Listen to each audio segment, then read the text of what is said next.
ఈరోజు మనం చేసుకోబోయే రెసిపీ ఎగ్ పులుసు. ఇది కొంచెం డిఫరెంట్గా ఉంటుంది. ఒకసారి ట్రై చేయండి తప్పకుండా అందరూ. ఎలా ఏంటి అనేది రెసిపీ చూడండి. ఫస్ట్ ఎగ్స్ని బాయిల్ చేసుకొని దానికి చిన్న చిన్న ఘాట్లు పెట్టుకోవాలి. ఎలా పెట్టుకోవాలో చూపిస్తా చూడండి. ఇలా చాకుతో పొడవుగా ఇట్లా ఘాట్లు ఒక 3-4 పెట్టుకుంటే సరిపోతుందండి. ఫస్ట్ ఒక గిన్నె వెడల్పాటి గిన్నె వేసుకొని అందులో ఆయిల్ పోసుకోవాలండి. ఆయిల్ పోసుకొని చిటికెడు కొంచెం అంటే కొంచెం పసుపు వేసుకోవాలి. చూస్తున్నారు ఎగ్ ఇది వేసుకొని పసుపు.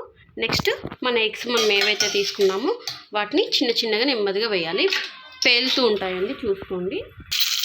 ఇలా చూస్తున్నారు కదా, అన్ని ఎగ్స్ని మంచిగా ఫ్రై చేసుకోవాలి.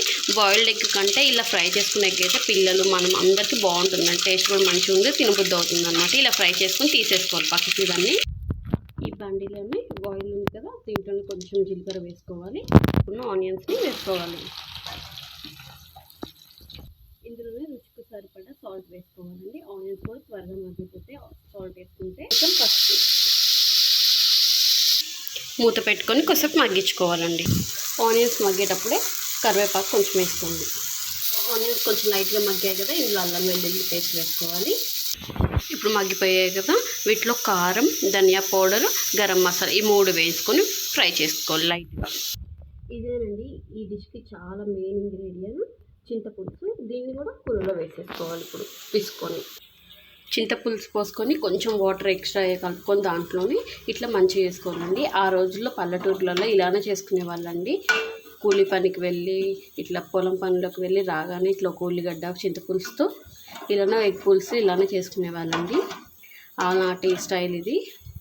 ఎలా నచ్చిందో, మీకు కూడా నచ్చిందా లేదా ఏంటి అనేది కామెంట్ చేయండి. దీనికి కాంబినేషన్గా ముద్దపప్పు పెట్టానండి.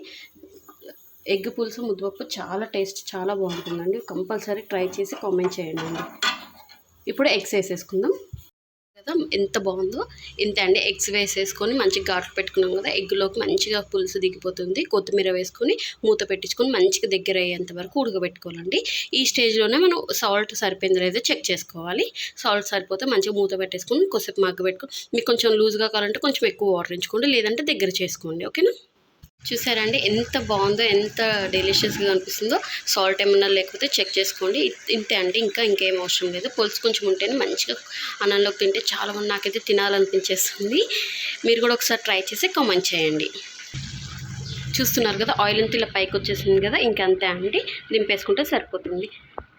Please subscribe BTech with MBA. Like చేయండి, షేర్ చేయండి, సబ్స్క్రైబ్ చేసుకోండి, గంట సింబల్ని ప్రెస్ చేయండి. Thank you. Bye bye.